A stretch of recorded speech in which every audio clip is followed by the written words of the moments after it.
Hey everybody, what is going on? I am Maximus Rex and this is Big Baby Reviews. Today is Tuesday, it is Sam Keith Day, so we are looking at the next issue in his The MAXX run. This is issue 9, cover dated June 1993. No, excuse me, June 1994.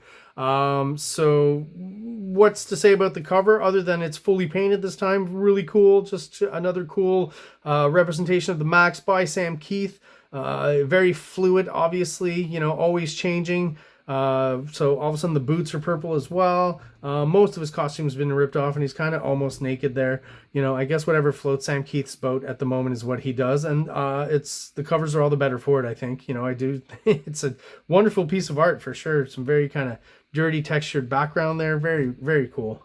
And that's all I'm going to say about the cover. Let's see what's going on inside. So last few issues we had Pitt as a guest star. Not that that matters that much to the storyline, or that, you know, this issue is going to illuminate us as to why Pitt was there. Again, the series is very odd and confusing and going into very strange territory that sometimes it's hard to follow. So, you know, I'll try to do my best in going through this issue and describing what's going on. So story and art, Sam Keith. Dialogue, Bill Messner-Loebs. Finishes, Jim Sinclair. Lettering, Mike Heisler. Color, Steve Olive and Ollie Optics. So we start off with, once again, you know, the Izzes are kind of an integral part of the MAXX. They're there very often. So we start with a doctor, I guess, having been wrapped up by the Izzes here and kind of trapped. And then we start back off with some of the supporting characters of the MAXX series, right? Sarah and another bunch of her friends there. And then the MAXX is under the bridge here. And then they ask the MAXX basically tell him a story. So he's telling them a story about what goes on in the outback and, you know, some of the creatures he has to face and stuff. And Sam Keith, you know, more and more throughout these issues is doing this mixed media kind of deal where he's throwing in some painted stuff. And it's very cool. It's very interesting. It's definitely a good period of experimentation for him. And, you know, I was maybe not so much on board with the storyline, but with the art, and still today I'm very much on board for the experimentation that he was going on for. Going on with and going for, I guess is what I'm trying to say. And what we're gonna have is basically, you know, some repeated panels of what's going on back home with the B story with Julie, right? And more, what I appreciate here is he's really going rough and dark here. So he's going back to the ink, but with the colors and stuff, leaving it open for the colors. It's almost like a hybrid of what we've seen before, and just a very rough, dark kind of inking style here.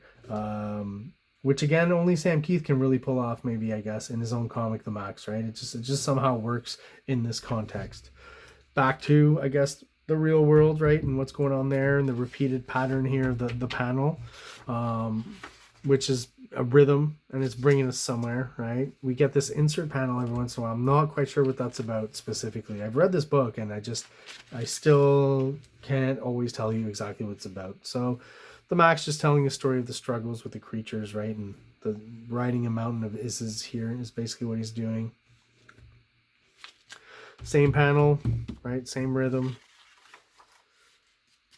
So it is kind of nice that you have the contrast between the action, the great artwork, and the dynamic stuff that he's doing with the MAXX in the outback, right? So you still have that element which kept me coming along and reading the book when I was a kid, and still keeps me interested now is mostly that aspect of the art. You know, he handles this well, you know, by creating kind of a mundane, slow rhythm and using the stats and stuff. But the real fun stuff is this. But again, if it's all this and it's not contrasted with this, is it as good, right? So it's about, just like in music, it's about the dynamics, right?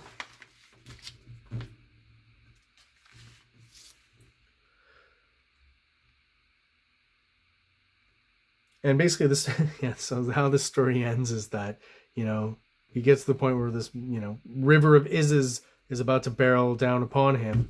And they're like, well, what happened? Was it he was trapped? You know, what was he trapped behind? What was going on? And he says, it was a Buick. So you have to assume in that moment, you know, he was in his hallucination of the outback and then came back and thinking it was a huge creature or mountainous or river of Izzes in this case, realized it was just, in real life, just a Buick, just a car, right? And of course the kids and everyone are disappointed by the story. That's stupid. So, you know, just interesting ways, I guess, of playing with this dichotomy of the Max living in the real world and his hallucination. You know, see how it affects his secondary characters here. Just like I said, an odd series and odd choices. And all of a sudden here, there's a hole, and Izzes can go in and out, and white Izzes can come in from, you know, the Outback, and the black Izzes are in the real world, and the white ones are in the Outback, but now it's crossed over. You know, there's a lot to kind of be confused about, I guess is what I would say. But the artwork's always great, right? Kind of an alien vibe here. You know, and this idea that the kid's putting his hand through the portal here is interesting. So, you know, there's always just enough interest there to keep me hanging on. So, some more great painted artwork, and I like when he does the architecture that way. Just really works well here. The Iz as well, climbing on the side here. Very well done. A little bit of shadow, I think is cool. Nice little detail. And this is just purely out of like 70s psychedelia. The color choices, you know, there's a Frazetta at least color vibe for sure. And we got him spying kind of on Julie in her apartment. Yeah, she has that apartment with the big round window that we'd all love to have, right? How cool is that? Sam Keith's warped mind and his architecture is what we're seeing there. So finally, we're going to find out what's in the box, or the bag from last issue. Kind of similar to 7, I guess. What's in the box? And just like in 7, we don't see it in 7, but here we do. There is something in the box, and that something is a head. Apparently Sarah's dad. Excuse me. And that's how this issue ends. Another great bit of painted art there with ink. Splatter for the beard, textures. Sam Keith, you know, he's master at them. Head started to rot. Just a cool, disgusting, gory image to be left with this issue of the MAXX this month. And some more interesting art in the letters page from some fans. Not much else. The weird crossover Spawn MAXX, kind of weird. And just the one thing I want to mention is, you know, this Pit ad. Was so stoked for this, right? Just Dale Keane on steroids, Hulk on steroids, if that's even possible. His name is Pit. Just that artwork sells it alone.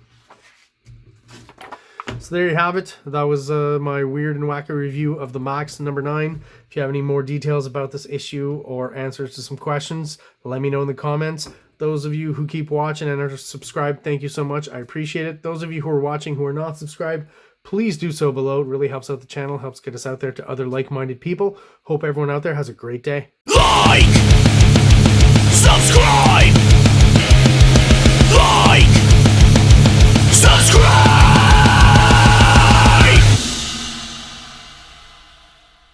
King Comics presents Big Baby, Volume 1, Issues 1 to 13. 204 pages of story and art. King Comics also presents Star Crasher one-shot, 32 pages, cosmic sci-fi surrealist adventure. You can find these fine comics at KINGCOMICS.CA, at MaximusRex13 on Instagram, or on Facebook, MaxRex or Big Baby.